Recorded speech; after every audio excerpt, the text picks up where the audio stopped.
Assalamualaikum warahmatullahi wabarakatuh. Waalaikumsalam warahmatullahi wabarakatuh. Baik kawan cerita, apa kabar? Semoga selalu sehat dan bahagia. Kali ini kita kedatangan tamu dari BPS Republik Indonesia bersama dengan Bapak Muhammad Ari Nugraha. Beliau saat ini menjabat sebagai fungsional peranata komputer ahli utama. Sebelumnya beliau adalah Deputi Metodologi dan Informasi Statistik tahun 2016 sampai 2020. Bagaimana kabar Pak? Alhamdulillah, baik. Enak sekali nih di Medan. Alhamdulillah. Nggak terlalu panas ya, nggak terlalu panas. Nggak, yang penting nggak terlalu panas. Hujan mah senang-senang aja lah. Asal jangan banjir. Oke, siap Pak. Kawan cerita, BPS telah melakukan banyak inovasi agar terus bisa beradaptasi dengan perubahan yang begitu cepat. Data never sleeps, demikian ungkapannya. Dalam kondisi apapun, data akan terus tercipta. Saat ini transformasi digital terus dilakukan di seluruh tingkatan BPS untuk mampu membawa BPS sebagai penyelenggara statistik berkelas dunia. Tentu penyelenggaraan statistik tak lepas dari dukungan banyak pihak, yakni kementerian, lembaga, OPD, dan instansi atau KLDI. Nah, Pak Ari, sebenarnya bagaimana BPS dalam penyelenggaraan kegiatan statistik antar lembaga yang kita kenal dengan sektoral itu? Di mana posisi BPS Pak sebenarnya? Ya, kalau tentang itu menurut undang-undangnya memang dinyatakan BPS itu sebagai pembina statistik, pembina kegiatan statistik. Itu diperkuat juga dengan surat Perpres ya, tentang Satu Data Indonesia. Memang diperkuat juga, di situ dinyatakan bahwa BPS itu sebagai pembina statistik. Oke Pak. Iya. Senang sekali itu dibilang tadi ada data never sleep ya. Ya, setuju betul banget ya. Iya Pak ya. Data memang never sleep, tapi kitanya yang tidur kan. Makanya kita sekarang ingin supaya kita jangan tidur, data itu harus diperbaiki terus. Oke Pak. Justru kalau saya sih melihat ya, awareness terhadap data, awareness terhadap statistik itu makin tinggi sekarang. Dengan banyaknya katakanlah mata ajar di setiap atau mata kuliah di setiap universitas itu memperhatikan statistik, mereka semua ingin menganalisis berdasarkan data, sehingga yang namanya statistik itu menjadi sangat terasa pentingnya. Sebenarnya dari dulu juga penting, tapi kita lebih menyadari dengan adanya data segala macam keputusan yang diambil itu menjadi lebih ada buktinya gitu. Nah, tadi yang ditanyakan bahwa gimana nih sektoral kok dipentingkan gitu ya. Sebetulnya dari dulu juga penting ya, tetapi kelihatannya karena awareness itu makin tinggi, seolah makin pentingnya. Gitu. Nah, sebetulnya itu tersambut. Apa yang diharapkan oleh BPS itu tersambut. Mungkin inflasinya gimana, ini harus ada bukti. Dari mana datanya gitu. Nah, itu dia, dengan adanya sambutan karena kita semakin aware, makin nyadari bahwa dia penting. Nah, di situ kelihatan bahwa kita perlu. Oke lah, kalau lingkungan kita sudah mulai menyadari akan statistik, tentunya BPS harus lebih memperhatikan bagaimana kita membantu atau bersama-sama di setiap sektor itu bisa mendapatkan angka-angka statistik yang sesuai dengan prinsip-prinsipnya gitu. Jangan sampai nanti mengambil pengumpulan data yang akhirnya menjadikan indikator statistik menggunakan variabel-variabel yang mempunyai konsep definisi misalkan berbeda. Nantinya kan tidak bisa dibandingkan ya. Nah, mungkin salah satu yang kita bisa anggap penting, dan sekarang nggak mungkin BPS mengumpulkan data sendiri. Walaupun kita punya statistik dasar, sektoral, dan khusus, nggak mungkin lah. Kita berikan kesempatan kepada setiap sektor untuk menyampaikan datanya. Karena memang terkadang ada beberapa data yang kadang-kala tidak tersedia gitu Pak. BPS tidak menyediakan data tersebut. Betul. Apalagi untuk tataran lebih kecil, misalnya tingkat SLS gitu Pak ya. Jadi mungkin sektoral bisa melakukan itu Pak ya. Betul. Karena kesediaan anggaran dan sumber daya mungkin mereka bisa kita bina gitu Pak ya. Karena pembinaan statistik kan BPS lebih untuk kepentingan makro ya. Oke Pak. Misalkan kita mau mengetahui kemiskinan, bukan berarti orang-orang miskin di mana itu adanya diketahui BPS juga, tapi secara makro di daerah ini, misalkan kabupaten ini dibandingkan kabupaten. Jadi sifatnya melihat potret dari jauh gitu. Tetapi sumber datanya kan kita punya prinsip sampel gitu, bisa merepresentasikan informasi di masing-masing wilayah. Kemudian untuk data sensus tentunya itu bisa melihat individual data, tetapi kita punya perjanjian bahwa tetap yang dianalisis itu adalah yang menyelesaikan data-data yang sifatnya data administrasi atau data yang dikumpulkan untuk kepentingan sektor. Tadi Bapak di awal mengatakan bahwa memang BPS itu salah satunya sebagai pembina data statistik sektoral gitu Pak. Tahun 2019 tentang Satu Data Indonesia begitu. Sebenarnya posisi BPS di dalam pembinaan statistik sektoral ini dari awal sampai akhir atau ada bagian-bagian tertentu yang BPS terlibat di dalamnya Pak? Apa dari semua kegiatan sektoral BPS harus terlibat gitu Pak? Sebetulnya sih kalau dia sudah mampu ya tentunya bisa berdiri sendiri. Hanya kita berharap didaftar Maksudnya atau tercatat kegiatan pengumpulan data itu supaya kita bisa mengetahui kegiatan pengumpulan data itu di mana mengerjakan apanya. Makanya BPS itu antara lain ya katakanlah tindak lanjut dari pembina statistik itu kita ingin punya pusat rujukan. Di BPS juga sudah ada cikal bakalnya. Jadi kita mengumpulkan pengumpulan data statistik dari berbagai sektor itu supaya nanti kalau orang lain ada ingin mengumpulkan data sejenis, dia punya referensi, tercatat itu informasinya. Kita punya pemberian rekomendasi juga. Jadi kementerian, lembaga, institusi melakukan pengumpulan data. Kalau mau meminta penjelasan, bisa minta konsultasi kepada BPS, tapi kita juga memberikan rekomendasi akhirnya. Nah, kewajiban nantinya memberikan laporannya dari hasil pengumpulan, sehingga kita nanti punya apa yang disebut dengan sekumpulan informasi yang berhubungan dengan proses pengumpulan datanya bagaimana, kegiatannya, kemudian juga variabelnya apa, indikator yang dihasilkan apa. Itu yang disebut dengan metadata, metadata kegiatan, metadata variabel, metadata indikator, supaya semua orang ketika mau mengumpulkan data lihat dulu nih, jangan-jangan apa yang mau dikumpulkan itu sebenarnya nggak perlu lagi ya. Sudah pernah gitu Pak ya. Iya. Dan pemerintah bisa melakukan monitoring efisiensi efektivitas kerja pengumpulan data itu. Pembinaan statistik sektoral ini adalah agar bagaimana pihak-pihak misalnya OPD kementerian itu melakukan kegiatan statistik sudah memenuhi rambu-rambu yang ditetapkan begitu Pak ya. Betul, setuju. Iya. Ada standar yang ditetapkan, harus mengikuti standar yang ditetapkan oleh BPS tersebut Pak. Karena secara internasional juga kan kita ada yang disebut Generic Statistical Business Model, GSBBM. Nah itu katakanlah dipakai sebagai dasar. Oh, kita sudah menggunakan itu Pak ya? Sudah. Nah, kemudian gini Pak, sejauh ini menurut Bapak koordinasi dengan pihak tadi OPD kementerian, kalau di daerah kan OPD gitu Pak ya, kementerian dan lembaga, sudah bagus nggak nih Pak kerjasamanya Pak? Apakah mereka sudah misalnya udah intens gitu koordinasinya atau bagaimana? Atau jangan-jangan udahlah nanti BPS aja yang mengerjakan gitu? Atau bagaimana Pak kondisinya saat ini? Kalau menurut saya sih memang semuanya tuh berkembang, bertumbuh, ya, Pak. Proses.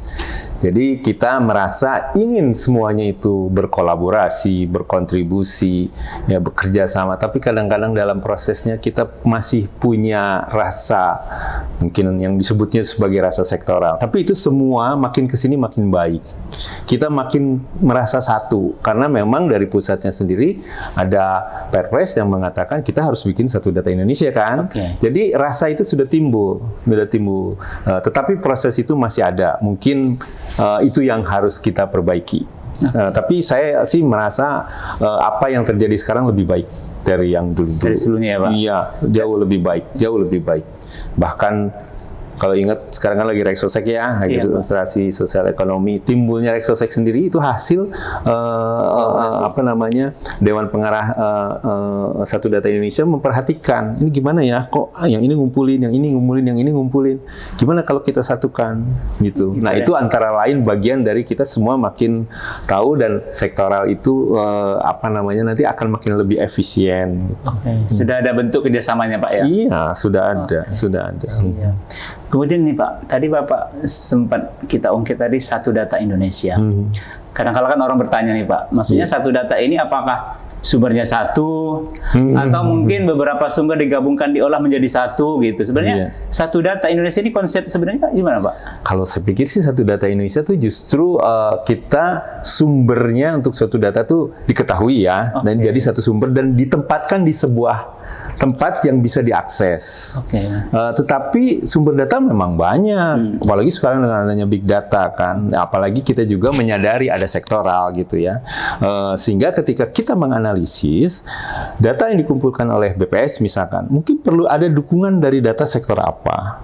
Nah, dengan disebut satu data Indonesia mereka mengumpulkan, kita bisa mengaksesnya dan kita bisa mengetahui siapa yang mengumpulkan data apa gitu. Akhirnya kan makin kaya data kita, hasilnya juga makin memiliki bahan dasar dari data yang makin banyak. Ya insya Allah itu hasil akan lebih bagus gitu. Jadi kalau saya pikir begitu. Jadi sudah cukup ini ya Pak, maksudnya sudah berjalan gitu Pak ya? Sudah. Apalagi big data kan sekarang semua instansi mengumpulkan data. Tapi harapannya yaitu tadi, di situ kan di satu data ada prinsip satu data Indonesia itu supaya bisa berbagi pakai. Agar berbagi pakai itu tentunya dia harus memiliki metode yang sama atau metodenya diketahui, cuman metadatanya, standarnya, sehingga kita bisa bandingkan itu tadi. Makanya perlu pembinaan sektoral Pak ya? Iya. Agar semua pihak yang melaksanakan kegiatan statistik itu benar-benar itu tadi ya, mengetahui rambu-rambu yang harus dilakukan gitu ya, dimatuhi ya Pak. Jadi satu data Indonesia tadi Pak, semua data Pak ya, data penduduk bisa ke situ ya Pak, data ekonomi, data pertanian dan seterusnya masuk situ Pak ya, tidak hanya penduduk ya. Nah ini Pak, kan berjalan sudah hampir 3 tahun Pak, sejak Perpres itu dikeluarkan ya Pak, 2019, 20, 21, sekarang 2022. Menurut Bapak nih, apakah sudah mendekati cita-cita Perpres Pak sekarang perkembangannya Pak? Cita-cita. Apakah masih jauh gini Pak? Aduh, kalau dibilang jauh atau dekat, saya merasa yang jelas ada perkembangan. Ada perkembangan, dan perkembangan itu implementasi dari perkembangan itu bertahap juga, nggak bisa sekaligus karena statistik itu butuh proses juga ya untuk menerapkannya. Kayak sekarang misalkan dari yang bertanggung jawab untuk Sekretariat Satu Data Indonesia, kemudian Dewan Pengarahnya sudah juga memikirkan bagaimana nih kita mendapatkan indikator-indikator yang sifatnya nasional, mungkin indikator sifatnya sektoral. Kita bikin skala prioritas, itu adalah hasil pemikiran supaya nanti menjurus ke sana. Indikator kan kita juga harus mendukung indikator-indikator yang ada di dunia, kayak misalkan SDGs atau MDGs. Harus diadop ya Pak? Iya, dan datanya juga harus indikator tersebut bisa menampilkan apa sih performance Indonesia, indikator yang mana yang dipakai, yang bisa dibandingkan dengan dunia lain, dengan negara-negara lain gitu. Nah itu bagian yang kita inginkan gitu. Jadi melihat itu tadi Pak, perkembangan yang kata Bapak tadi mungkin masih jauh tetapi berproses gitu. Sebenarnya untuk saat ini gitu Pak, hal apa yang mendesak sebenarnya yang harus dilakukan oleh BPS sebagai pembina statistik gitu Pak ya, agar untuk mewujudkan satu data Indonesia ini bisa agak lebih cepat nih gitu Pak. Apa yang mendesak yang harus dilakukan oleh BPS menurut? Yang mengajak semua untuk tahu tentang bagaimana proses mendapatkan data dengan katakanlah tadi disebut rambu-rambunya itu supaya clear, supaya tahu dan berani menerapkannya. Kemudian kita didukung gitu, ketika menerapkan didukung informasinya itu, katakanlah apa yang mau dipilih gitu, harus berani. Kadang-kadang nggak tahu ya, bahasanya statistik itu dianggap rumit dan sebagainya, tapi kalau kita terjun mungkin sedikit demi sedikit akan semakin kenal gitu. Nah itu yang saya bayangkan, jangan yang disebut untuk pelatihan tuh hanya berhenti sampai pelatihan, harus dicobakan, harus diuji cobakan bagaimana kita menganalisis data berdasarkan data primer ya dari lapangan betul. Ada yang kita bisa menganalisis data berdasarkan tabel-tabel yang dihasilkan oleh berbagai survei, atau bagaimana kita menganalisis data dari sumber-sumber data yang beredar di mana-mana ini, big data. Misalkan seperti itu. Nah, itu yang kita harapkan kita ajak semua katakanlah para pelaksana atau wali data statistik kalau di mana di Satu Data Indonesia peraturannya, di situ juga ada apa yang disebut wali data statistik, kemudian produsen datanya. Nah, itu betul-betul mereka diajak tahu dan berani menerapkan dan mau mengerjakan sesuai dengan apa yang diharapkan dari SDI gitu. Ya. Karena memang kawan cerita bahwa data itu sebenarnya tidak melulu BPS gitu ya. Yang melakukannya pun tidak BPS. Artinya semua kementerian, lembaga, OPD itu semuanya harus terlibat dalam menghasilkan data itu. Makanya sektoral ini penting gitu ya Pak ya. Agar data-data yang BPS tidak hasilkan, sektoral bisa menghasilkan untuk menutupi kekosongan itu sebenarnya. Ya, setuju. Oke Pak, jadi sampai saat ini tentu kan sektoral ini terus berjalan Pak. Bentuk evaluasinya apa Pak? Kalau saya dengar-dengar ada IPS tuh Pak ya? Betul. Itu sebenarnya apa Pak sebenarnya? Ya, itu kita harapan kan tadi ada rambu-rambu katanya ya. Rambu-rambu bagaimana caranya mengumpulkan data, bagaimana caranya mengolah datanya, bagaimana caranya menganalisis datanya, bagaimana mendiseminasikan, sehingga ada disebut dengan generic statistical business process model itu. Nah, bagaimana nih kita melaksanakan dengan konsep pemikiran yang sifatnya sudah mendunia itu? Apakah kementerian, lembaga, institusi atau mahasiswa pun bagaimana caranya? Nah, kita perlu melakukan apa yang disebut dengan evaluasi mungkin atau monitoring. Nah, itu BPS sudah membangun apa yang disebut dengan IPS ya. Iya Pak, pernah dengar nih. IPS. Cuman belum terlalu paham nih apa tuh gitu Pak.